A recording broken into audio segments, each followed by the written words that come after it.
En primer lugar, daros las gracias de nuevo a todos por estar aquí. Voy a hacer la introducción de David Covia en español porque le pongo más sentimiento. Y creo que si estando en Málaga no le pongo sentimiento, el próximo día no me vais a dejar entrar. Entonces, os voy a contar un poquito la historia que tenemos desde el proyecto que llevamos, periodismociudadano.com. Tenemos un seguimiento casi exhaustivo de Usahidi. Llevamos mucho tiempo desde que salió Usahidi en el 2008 hablando sobre esta herramienta. Es más, hace muy poquito hemos publicado un libro. Esto voy a hacer como umbral, ¿vale? He venido a hablar de mi libro. No, hemos sacado un libro en el cual hay un montón de experiencias, entre las cuales se encuentra Usahidi también, que nos la cuenta Anaí Ayala, que es miembro del equipo también de Usahidi. Un libro que evidentemente se puede comprar en las librerías, pero eso es para los que les guste un poquito el olor del papel y demás. Al que le guste el olor del PDF se lo puede bajar gratis en nuestra página, ¿vale? Huelen distinto, el papel no huele como el PDF, pero la información que vais a obtener ahí va a ser la misma. Para mí es un honor y le agradezco a Yolanda, a Jorge, a todos los cibervoluntarios que estáis aquí. Es un auténtico honor entrevistar a David. Yo había tres personas que quería conocer. Una era Bono de U2, Robert Smith de los Cure y David Covia de Usahidi. Ya solo me quedan dos. So nice to meet you, Dan. No, me encanta el proyecto. I love the project. You know that I love Usahidi. I think it's a very, very, very good project. Entonces creo que para que podáis aprovecharos bien de David, vamos a empezar. Le voy a hacer unas preguntas y en cuanto queráis podéis preguntarle sobre el proyecto. Se ha hablado aquí, si veis, ha sido como un hilo conductor durante todo este evento Usahidi. En muchas ocasiones hemos hablado de ello. Vamos a hablar de cómo se gestiona en crisis con Usahidi, cómo se vigilan las cuestiones electorales. Vamos a ver también un poquito los medios de comunicación de Usahidi para que veamos que es una herramienta muy versátil y muy amplia. Then, welcome, David. Take up. Thank you. I have to be honest after that. Bueno, te voy a ser sincero, después de una presentación así estoy un poquito bajo presión. Okay, then we can start in short. Vale, pues podemos empezar. ¿Qué es Usahidi? ¿Qué te dio la idea de Usahidi? Bueno, lo primero, el nombre de Usahidi quiere decir testimonio o testigo. Usahidi es una empresa de software sin ánimo de lucro que está especializada en software para visualizar con mapas, con un mapeo interactivo. Eso es Usahidi. Lo que hace es facilitar a los ciudadanos corrientes el envío de información e informar mediante las herramientas que tienen. Usahidi ha sido una herramienta móvil en muchos casos. Y todo el mundo tiene ahora mismo uno de esos aparatitos en su bolsillo. Yo soy de Kenia. Y en Kenia es un país que tiene una penetración de móviles de más de 50%. Así que casi todo el mundo tiene un aparato muy potente en sus bolsillos. Lo que hemos hecho es crear una plataforma que agregue, que acumule todas esas historias en un lugar. Y lo hacemos mediante mapas. Los mapas son una manera estupenda de contar historias. Normalmente las historias se realizan en un lugar y en un momento preciso. Y si juntas esos elementos en una sola plataforma, tienes una historia muy buena. A menudo se ha descrito Usahidi como un montón de puntitos rojos en un mapa.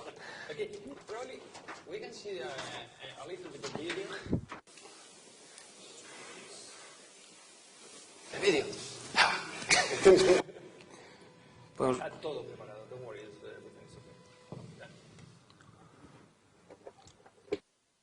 Usahidi. People always have a story of what was happening to them or around them during a disaster or emergency situation. It would need to be easy to use, something that almost anybody can do, and it would need to be deployable worldwide. And that's why we've created Usahidi. Usahidi is the Swahili word meaning testimony or witness. Born from the post-election violence in Kenya in 2008, Ushahidi kept Kenyans current on vital information and provided invaluable assistance to those providing relief. It was deployed in the Democratic Republic of Congo to monitor unrest. Al Jazeera used it to track violence in Gaza. It was used to help monitor the 2009 Indian elections and to help gather reports globally about the recent swine flu outbreak. Anybody can contribute information, whether it's a simple text message from an SMS-capable phone, a photo or video from a smartphone, or a report submitted online. Ushahidi can gather information from any device with a digital data connection. After a report is submitted, it's posted in near real time to an interactive map that can be viewed on a computer or smartphone. But the most powerful feature Ushahidi offers is the ability to take the core application and deploy it yourself to suit your community's needs. Since Ushahidi is open source, anyone can improve the service in any way they see fit. Our growing community of developers are constantly at work improving Ushahidi to bring it to as many people as possible, including working to bring native applications to today's most popular mobile devices. With Ushahidi, it's easier than ever to get critical and timely information to those that need it most on a platform Kenia that recibe almost mucho turismo anybody y can si use. salen esas historias That's de Ushahidi. violencia, pues iba a perjudicar la imagen. Así que todo esto se eliminó de la televisión, de la radio, etcétera. En aquel momento el gobierno era muy ingenuo. Internet estaba ahí y los teléfonos estaban funcionando. Y en los blogs, porque tenemos un montón de blogs, aparecían un montón de informes sobre la violencia que ocurría por el país. Entonces decidimos que por qué no íbamos a crear algo que reuniese todos esos informes sobre violencia. Y un mapa nos pareció una forma estupenda de hacerlo. Así que Ushahidi nació un poquito en Kenia. Todavía no se llamaba Ushahidi, porque nosotros, bueno, hicimos eso y teníamos nuestro trabajo, aparte. Volvimos a nuestro trabajo, éramos un poquito cibervoluntarios como vosotros. Y lo que pasó es que después mucha gente vino y nos dijo, oye, que nos está pasando algo parecido en nuestro país. En Congo tenemos una situación parecida, hay casos de xenofobia, violencia de muchos tipos. ¿Podemos utilizar esta herramienta que habéis creado para informar en Sudáfrica también? Y eso fue el catalizador. Y así empezó Ushahidi. Creo que estás involucrado en Chile o en Haití, en la situación de Haití del terremoto. ¿Qué pasa ahí? ¿Cómo funciona Ushahidi en esta clase de situaciones? Haití, bueno, el terremoto de Haití fue un momento muy grande para nosotros porque durante 2 años habíamos estado trabajando en un montón de formas distintas de usar estas herramientas. Y Haití lo que hizo fue validar todo lo que habíamos hecho, cómo tendría que ser ese periodismo ciudadano. Colaborando con tantos grupos distintos de gente, incluyendo el gobierno, para recabar toda esta información. También trabajamos con las compañías de teléfono de Haití, que nos permitía enviar mensajes de SMS pidiendo ayuda. Recibimos 45.000 mensajes de texto. Y a medida que venían los mensajes nos dimos cuenta de que la mayoría hablamos inglés y los mensajes venían en criollo, la lengua local de Haití. Entonces tuvimos que movilizar a los haitianos de la diáspora, a los expatriados, para que nos lo tradujeran. La gente nos pedía ayuda y nosotros no podíamos leer esos mensajes. Así que los haitianos que viven fuera del país los traducían esos mensajes y era su manera de ayudar.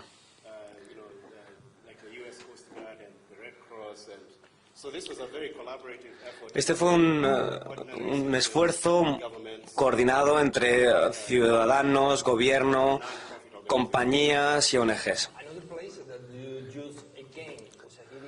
Ushahidi también lo habéis utilizado en Fukushima, ¿no? ¿Ha sido parecido? ¿Cuáles son las diferencias cuáles han sido las diferencias entre el terremoto y Fukushima? Bueno, estos dos terremotos han sido muy distintos en cuanto a la interacción de la gente con los medios de comunicación. En Haití hay mucha gente pobre, entonces para ellos los mensajes de texto puede ser su único medio. En Fukushima, ya sabéis que los japoneses tienen mucha pericia con todos los aparatos, se les da muy bien la tecnología.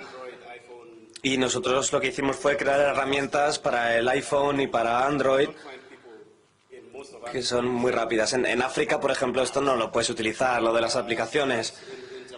Pero en Japón, sin embargo, a la gente se le da muy bien enviar mensajitos con sus móviles, informes. Entonces ahora vamos a ver aquí en los mensajes.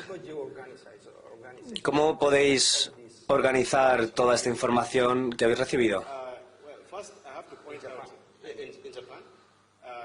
En Japón, bueno, lo primero es que Usahidi no es el que organiza todo esto. Nosotros creamos software y al final el software es un 10% de la solución nada más. El resto del trabajo viene de la comunidad o de voluntarios como vosotros. Toda esta gente de Japón que está conectada con la situación van a ver lo que está ocurriendo, van a encontrar informes muy buenos y se va a crear una comunidad muy grande y esa historia se va a contar en un mapa. ¿En Chile habéis mejorado esto o se ha quedado más o menos como en Haití? Vale, primero fue Haití y después fue Chile. Chile ha recibido unas mejoras comparado con lo que se hizo en Haití para ayudar a la gente del área. Con el terremoto de Chile las cosas son interesantes aquí, porque ahí empezamos a ver el asunto de la verificación. En Haití pusimos todo esto en un mapa y en Chile había una historia que era un informe malo. Había alguien que estaba enviando información falsa. Eso es un problema muy común en periodismo. Y bueno, ya hablaremos de cómo se puede verificar todo esto. Pero sí, entonces hubo una persona que estaba, alguien se quejó de que había una persona de Twitter que dijo, oye, hay alguien que está enviando mensajes malintencionados. Y eso se alcanzó, se detectó. Esto nos ocurre a nosotros, le ocurre también a la prensa en general. Pero fue el grupo en general, todos los tuiteros, quienes se dieron cuenta y apuntaron al culpable. Hace 2 años en el STAS tuvimos a Gauda Misa, a quien probablemente conoces, que trabaja en India con Usahidi. ¿Cómo funciona esto a la hora de hacer un seguimiento? Bueno, India creo que fue de verdad el primer caso de seguimiento con Usahidi. Y ahora estamos empezando a enfrentarnos a grandes retos porque la India es un país enorme. Como dije antes, tienes que irte a estas comunidades. Creo que antes se habló de 100 millones de personas participando, que no hay periodistas. Pero si vas allí, ¿cómo vas a controlar, hacer un seguimiento de la corrupción electoral? Vas a ir a todas esas comunidades, tienes que entrenarles, o sea, darles una formación para que te envíen un mensaje de texto. Es su deber, como ciudadanos, responder a esto.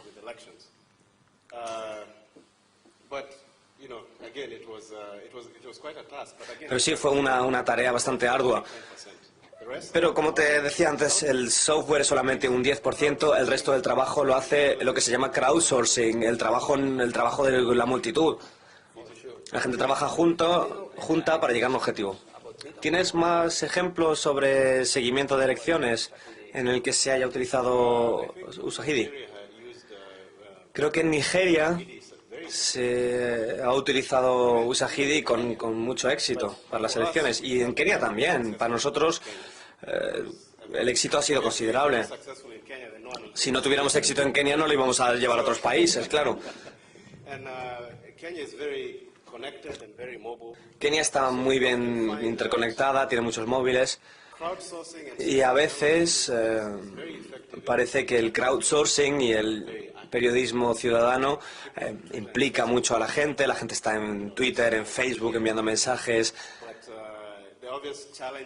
pero los retos como los que vimos en Sudán hacen que esto sea muy difícil. En Sudán estamos hablando de un gobierno que nos rechazaba completamente, que rechazó frontalmente a Usahidi y tuvimos que cerrar en ese país.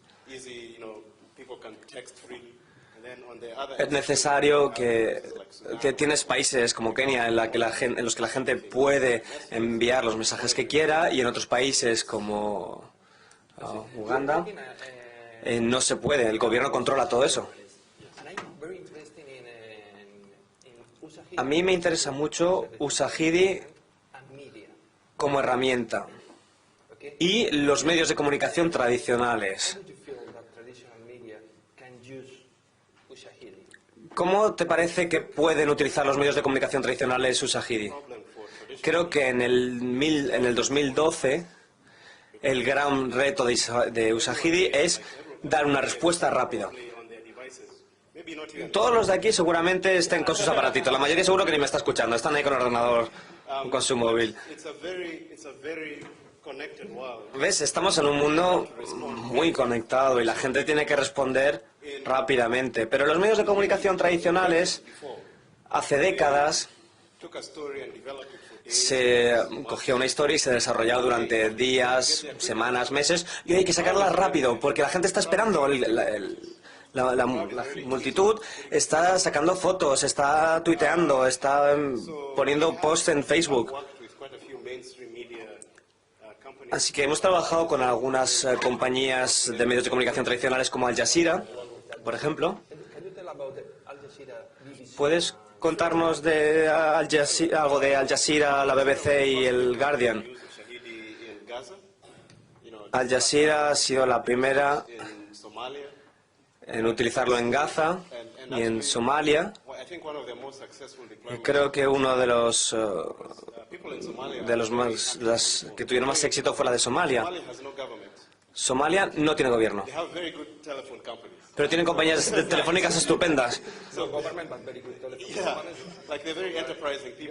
Sí, son gente muy emprendedora, no tienen gobiernos, pero los negocios los hacen igualmente.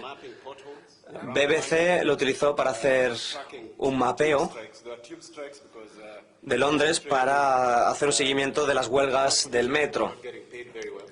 Hay mucha gente del sistema de transportes público del Reino Unido que no se les paga bien y tienen muchas huelgas. Entonces hacían un seguimiento con eso. En los Estados Unidos tenían... Hace 2 años, por ejemplo, en Estados Unidos, cuando nevó muchísimo, hicieron un mapeo de las actividades de limpieza y de despeje de carreteras. Sabemos que Usahidi es una herramienta increíble, pero ¿te acuerdas tú de otra herramienta? ¿Tienes a gente que te haya dicho que eso es una locura? ¿Qué estás haciendo? Sí, ha habido muchas crisis y desastres, pero a mí me ha gustado mucho, por ejemplo, ver... hemos tenido una opción que era un mapa de hamburguesas, para ver dónde puedes conseguir las mejores hamburguesas del mundo.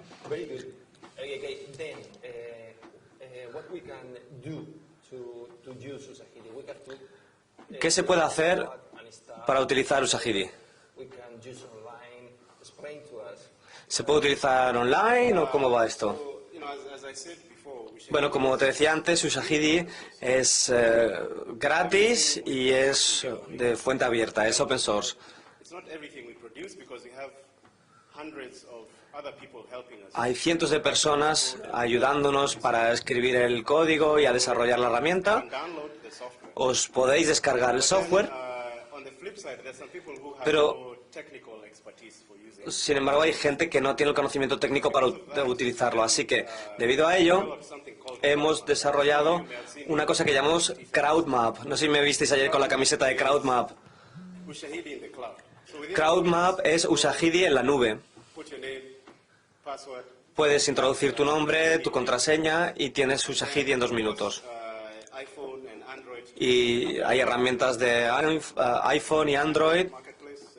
Lo podéis comprar en el iPhone Apple Store o en el Android Market.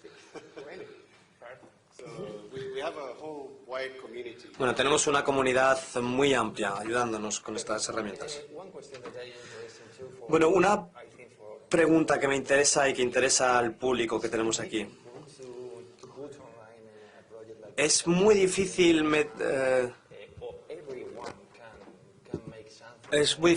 hacer este proyecto, o lo podría hacer cualquier persona.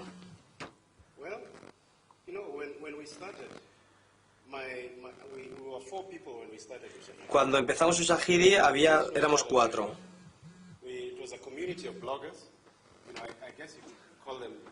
Hay una comunidad de blogueros que se puede llamar cibervoluntarios también, si queréis. Y nos conocemos. No es que seamos súper amigos, pero nos comunicamos por internet y nos ponemos de acuerdo para lo que vamos a hacer. Y tenemos la suerte de conseguir fondos para este proyecto y llevarlo adelante. Pero esto lo hace gente corriente. Así que yo estoy aquí por casualidad. Me gustaría que compartamos a David, no me lo voy a quedar yo. ¿Queréis hacerle alguna pregunta a David? ¿Queréis aprovecharos un poco de él? Si no, yo sigo, no tengo carrete. Yo siempre tengo preguntas. Sí. Always having questions, as you know. Bueno, ya sabéis que yo siempre tengo preguntas. Okay. I want to ask about Vale, rentability. pues no voy a hablar de la rentabilidad. No te oímos desde aquí. Un poquito más. Now you hear me? ¿Ahora sí me oyes? So I wanted to know the rentability Bueno, me gustaría saber la rentabilidad económica de of this platform. esta plataforma. Because you're working, it's Porque- it's 9G, so it's not. Es una ONG. Is it? At some point that you have to, yeah, the project.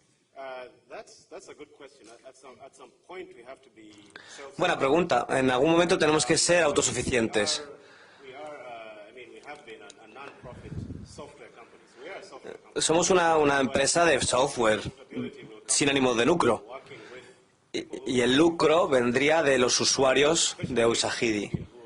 De ahí vendrían los beneficios. Por ejemplo, a la gente que no comprende cómo funciona el periodismo ciudadano. Nosotros lo que ofrecemos es saber hacer a las grandes organizaciones como la ONU, por ejemplo, porque son todas sin ánimo de lucro, y también les cuesta tratar con el periodismo ciudadano. Es porque es una amenaza para su forma de hacer las cosas. things slowly and you take your time. Porque ellos están acostumbrados a hacer las cosas de un modo despacio y tomarte tu tiempo. Pero es que en esta época la gente quiere información inmediata.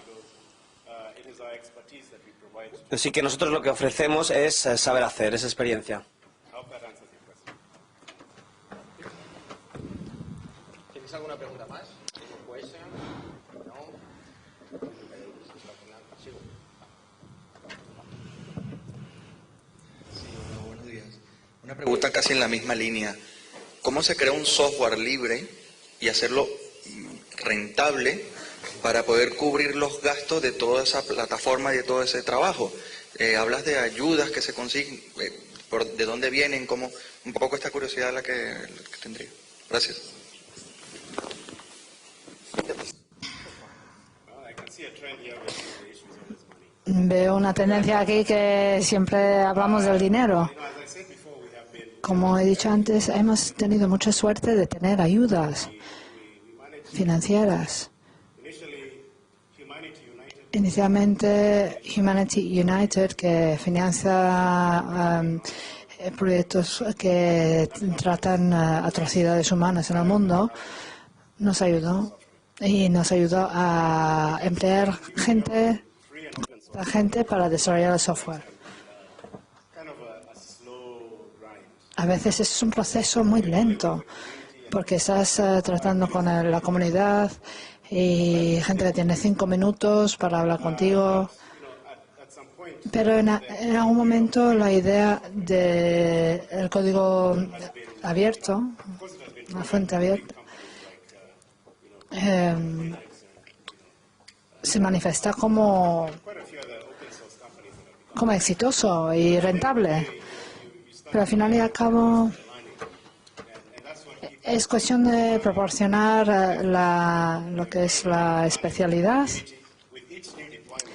y con cada implantación aprendemos cosas, hay nueva formación, todo a lo largo del mundo la gente hace cosas de forma diferente, lo que funciona aquí igual no funciona en absoluto en otro país. Si empezamos a pensar sobre Egipto y cómo tratan las situaciones ahí, igual eso no funciona en los Estados Unidos. Y todo eso está documentado y proporcionamos la especialidad en el camino. Hola David. Bueno, a mí me gustaría saber, hablabas antes de algunas experiencias que habéis tenido con medios tradicionales como la BBC y tal. Me preguntaba, ¿no?, puesto que ya habéis demostrado lo eficaz que es la herramienta en situaciones de crisis, si no se os ha ocurrido o han surgido posibilidades de colaborar con grandes organizaciones humanitarias, ¿no?, como pueda ser por aquí Cruz Roja, se me ocurre, o Médicos del Mundo, ¿no?, para conseguir una mayor eficiencia en situaciones de crisis, o no hay posibilidades de alianzas o...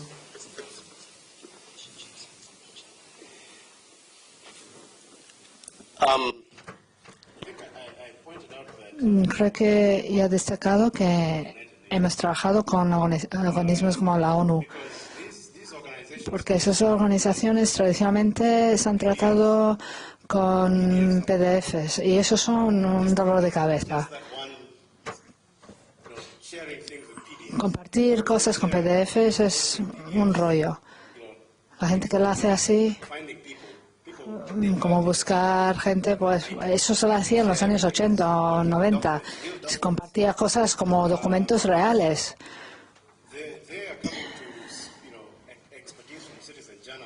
Pero ahora está llegando la experiencia de los periodistas ciudadanos. Así que para trabajar con ellos es muy similar a lo que ha dicho Mark. Es gente que toma vídeos y crea foros en sus teléfonos y colectar esa información utilizando las nuevas tecnologías. Y eso es lo que vienen hacia nosotros para aprender, porque a ellos les cuesta ajustarse de los antiguos medios a los nuevos, porque las empresas tradicionales no comparten. Siempre es desde arriba hasta abajo, mientras todo el mundo aquí está utilizando medios más horizontales para comunicar. No es uno que habla con muchos, sino muchos que hablan con muchos. Sí, así que ya sí que hay mucha colaboración. He visto mucha creatividad en África, hay muchos proyectos. ¿Qué está pasando en África?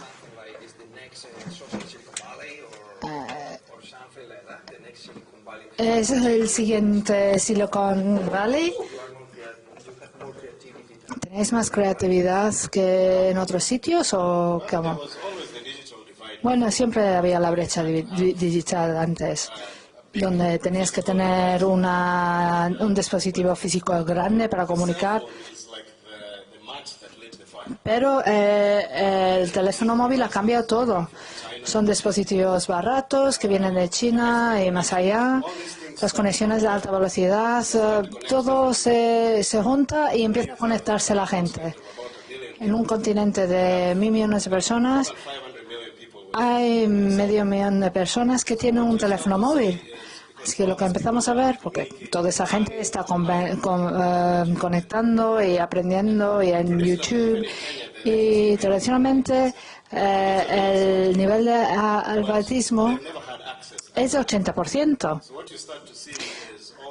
Pero hasta ahora no tenían acceso, pero ahora hay hubs que están apareciendo en toda África. Ayer escuchando a Jessica, es una iniciativa que resultó de Ushahidi.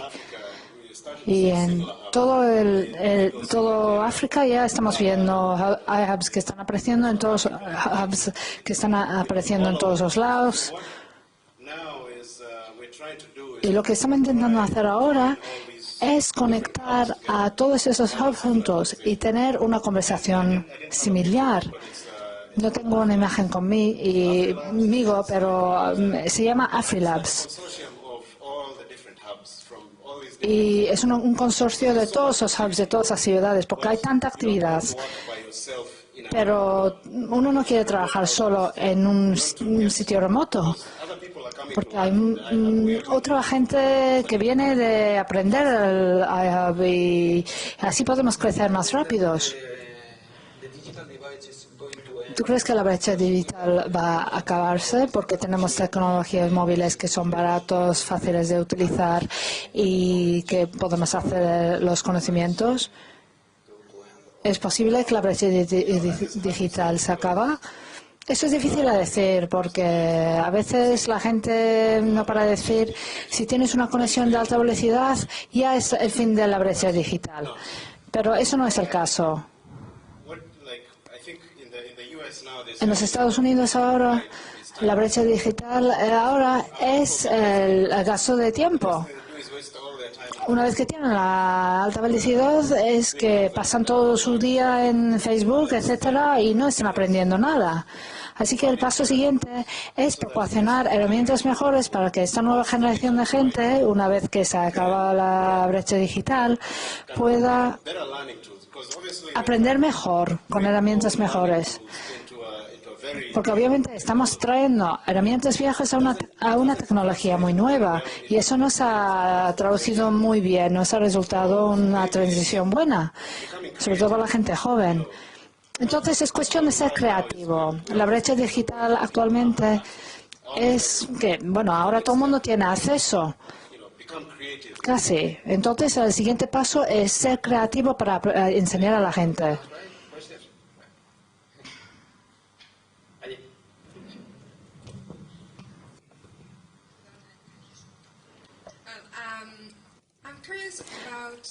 Me gustaría saber una cosa muy pequeña. Es sobre una base de datos. Si la gente puede conectarse a Ushahidi y tener información sobre elecciones en el 2010, ¿todavía tienes esta base de datos que podemos reutilizar en otros países o en otras organizaciones que usan Ushahidi? Eso es otra pregunta muy buena. CrowdMap es un repositorio central para todos estos tipos de mapa.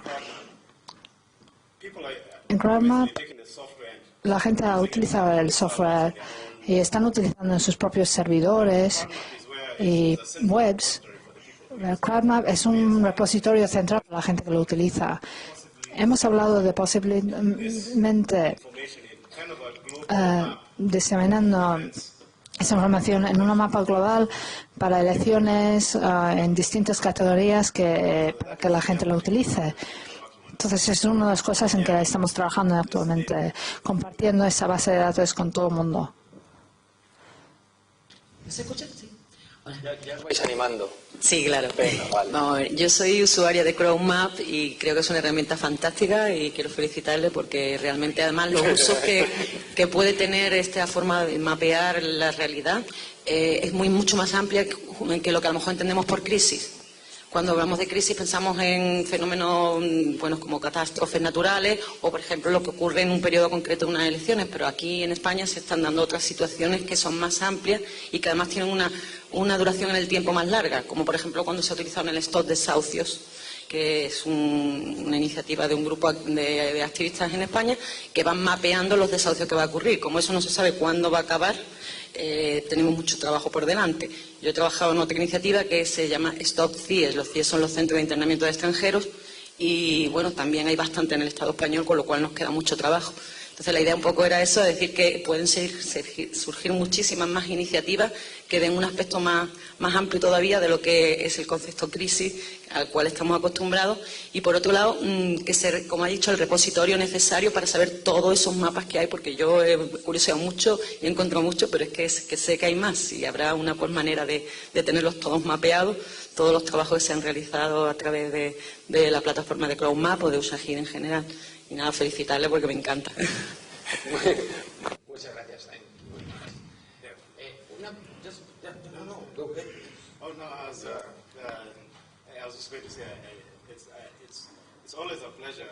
Siempre es un placer de venir a una conferencia y saber que hay gente que está utilizando nuestras herramientas, porque a veces podemos sentarnos y escribir delante de un ordenador y escribir esas cosas, pero luego escuchar las historias de la gente de que realmente está usando las herramientas nos anima mucho.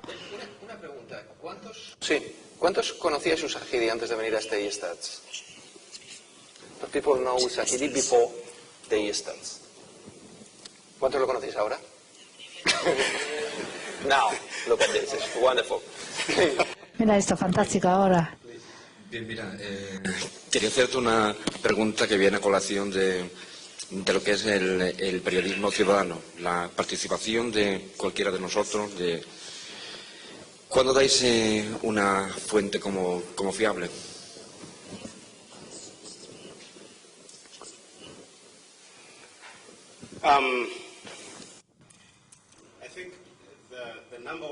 Yo creo que la pregunta número uno es sobre la verificación y la fiabilidad, que es porque el periodismo tradicional no da mérito al periodismo ciudadano por el asunto de fiabilidad, y eso es en lo que estamos trabajando. ¿Cómo puedes tratar el asunto de fiabilidad? La fiabilidad, la confianza es algo muy subjetivo, porque es algo que uno cree. En la política puede tener una tendencia hacia un lado u otro y entonces es tu perspectiva. Ahora estamos trabajando en cómo la gente puede colaborar para crear fuentes. Para crear una fuente, un repositorio de gente fiable, según tu punto de vista. Así tus fuentes de confianza igual no son las de otra persona. Según tu tendencia política, unas fuentes son fiables y otras que no. Tenemos otro concepto que se llama Swift River, que es una herramienta para que la gente se junte para crear estas cosas, estas fuentes. Así que el asunto de crearlo a través de Facebook o Twitter o un enlace o un blog, siempre tenemos que volver a decir, esta persona fulanita tiene una tendencia a ser fiable y puedo volver dentro de 3 meses y saber si esta persona es de confianza o no. Y la gente que le sigue piensa que es de confianza. Espero que esto te contesta la pregunta. Mi pregunta es, has dicho antes, hablando de la censura, A ver si se puede profundizar, porque siempre al final hay gobiernos, hay empresas de telefonía, normalmente multinacionales con intereses muy grandes en el país. Y luego somos todos amigos de ellos, pero tenemos Facebook y Twitter, que ahora son empresas y ahora igual son guay, pero igual mañana igual se utiliza como una herramienta de censura. ¿Cómo podemos trabajar en este asunto y hacer más libre el periodismo? La cuestión de la censura es una pregunta muy buena y algunas personas tienen distintas formas de tratar la censura. Algunos dicen que hay que tener comunicación más segura, mensajes encifrados para que el gobierno no pueda manipularlo, pero luego hay casos donde puedes ver una implantación en egipcio que trazaba la violencia contra las mujeres en egipcio. En ese momento el gobierno estaba escuchando todo lo que estaba pasando. Así que la seguridad no vino de escondernos, pero de ser abierto. Así que ser abierto es una forma de luchar contra la censura. Si hubiéramos transmitido la información de forma segura, el gobierno de Egipcio hubiera sido muy sospechoso de lo que estuvimos haciendo. Así que depende de la situación. En algunas circunstancias no se puede hacer nada. Antes he hablado de Sudán. Si el gobierno de Sudán cierra todo tipo de comunicación, no hay nada que hacer, salvo andar y entregar la información de forma personal, porque no hay ninguna forma electrónica de entregarla. Pero la mayoría de la gente del gobierno son más listos que eso. Así que, más allá de algunos países muy a la margen de la normalidad, hay una forma de transmitir un mensaje de forma electrónica. Una cosa que tengo que decir como un periodista ciudadano, la mayoría de nosotros han sido demasiado inocentes y hay que tener cuidado. Hay que ser consciente de que los gobiernos están más listos a estas situaciones. No puede ser demasiado inocente de cómo actuar. Hay que comunicar y compartir. La época de la inocencia ha pasado y ahora hay que ser más sabio.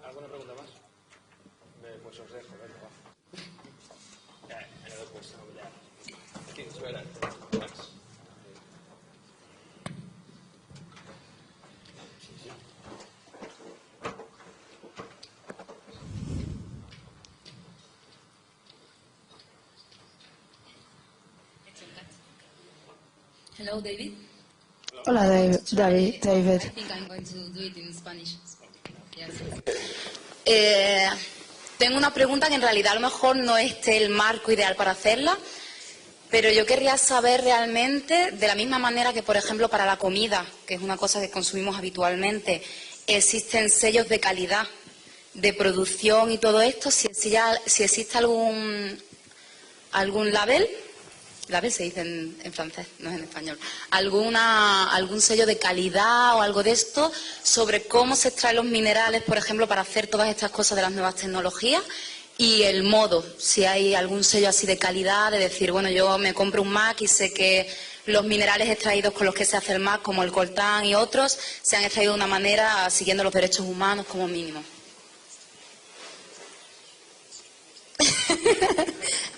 Asante sana. Do you understand? Karibu. Do you understand? I'm not sure I fully got the whole question. I'm not sure. Si existe realmente algún sello o algo que demuestre la calidad del software en este caso y si alguien también me puede responder, por ejemplo, con respecto a los teléfonos móviles, a los ordenadores, las tabletas y todo esto. Eso creo que no sabemos, un sello de calidad sobre el software. Exactamente. Podría ser. software yo creo que está hecho con minerales bastante... no lo sé. Con respecto a la fabricación...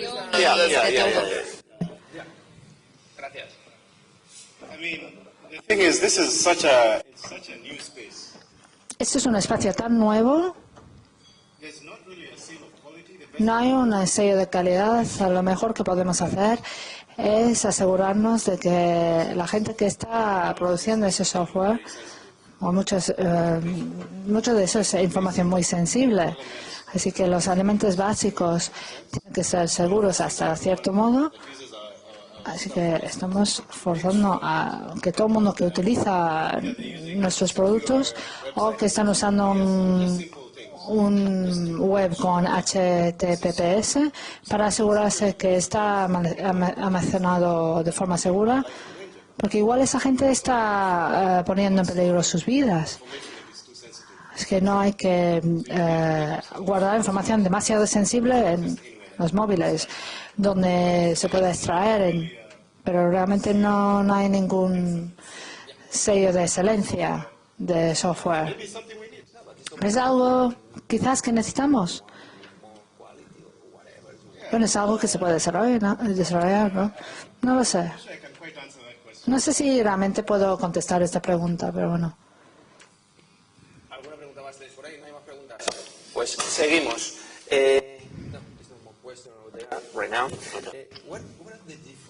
¿Cuál es la diferencia entre Ushahidi 2008 y Ushahidi 2012?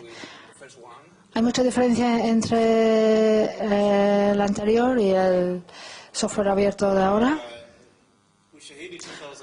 Ushahidi 2008 fue fabricado para Kenia.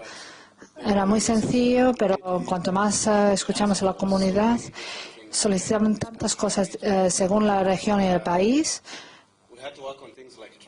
y tuvimos que trabajar sobre la traducción. Ushahidi ha sido traducido en 20 idiomas, y por eso ha sido utilizado en más que 100 países. Pero hay mucha diferencia, por supuesto, en la apariencia del software, pero su función es exactamente lo mismo. Solo queremos hacerlo más fácil para que la gente nos informe de las cosas que ve. Porque tenemos que crear la historia nosotros. Tenemos que hacer nuestro propio narración. ¿Más preguntas? Que casi hemos terminado. Yo tengo 2 preguntas.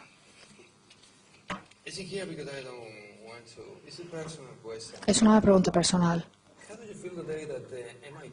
¿Cómo te sentías el día que el MIT decía que eras el luminitario del año? ¿Cómo era tu cara? ¿Cómo te has puesto la cara? ¿Cómo te sentías en ese momento? Todavía lo encuentro difícil aceptar, porque hay días que siento que quizás soy una persona muy egoísta. ¿Cómo puede dar una persona así un premio de humanitario? Es una de esas cosas que lo encontré difícil aceptar. Me costó aceptarlo. Porque cuando empezamos esto era mi contribución y el de otro, la contribución de otra persona, pero no tuvimos ni idea que iba a tener el impacto que ha tenido. Es solo cuando uno se pone un paso para atrás, o sea, que empieza a mirar alrededor del mundo y ves en cuántos sitios se ha utilizado, que se da cuenta uno de lo grande que es. ¿Fuisteis de fiesta o qué?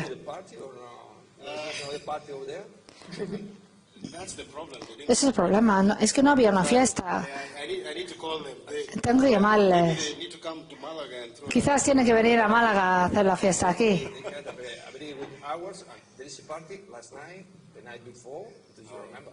Había una fiesta ayer, ¿no? Sí, tengo algún recuerdo de ello. Ronnie está ahí. Y siempre decimos te queremos. Y si me permites, me gustaría... Tunawapenda sana. de cómo decir te queremos en Swahili.